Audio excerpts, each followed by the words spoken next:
Thank you for your testimony. Was there a moment where you used to speak one language and then you changed how you spoke and now you're speaking like you speak now? And was it the science? Was it the witness?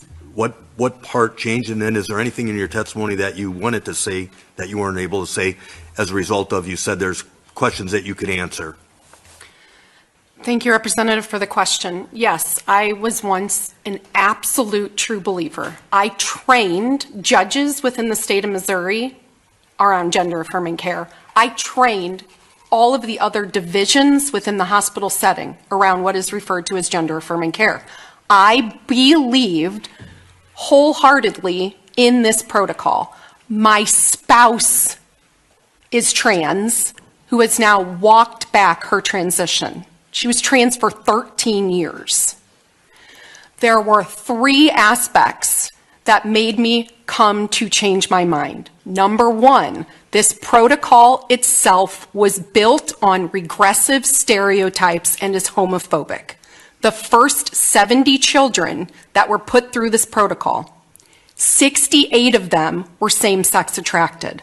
The entire DSM protocol is based on stereotypes about what sexed behavior looks like, and most gays and lesbians in childhood do not fit the mold of what regressive stereotypes look like for sexed behavior. Of the 70 first children that were put through this protocol, 1 of them died because the protocol itself destroyed what used to be the way that we would invert an adult's penis to make it a vagina. The puberty blocker itself makes the penis not grow to the point where that child was put through a vaginoplasty that used their colon instead, and they died of a massive infection. The protocol itself is homophobic. Number 2, I saw a patient population go from 4 new intakes per month of children who are mostly pre-pubertal boys to 50 to 60 new patients per month, and 80% of them were teenage girls. Guess what teenage girls have in common?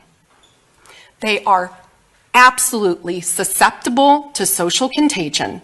This occurred right when COVID lockdowns happened, right when we stuck one of these in all of those teenagers' phones, and right when we saw all of these girls watching videos. We actually referred to it in the clinic as TikTok ticks.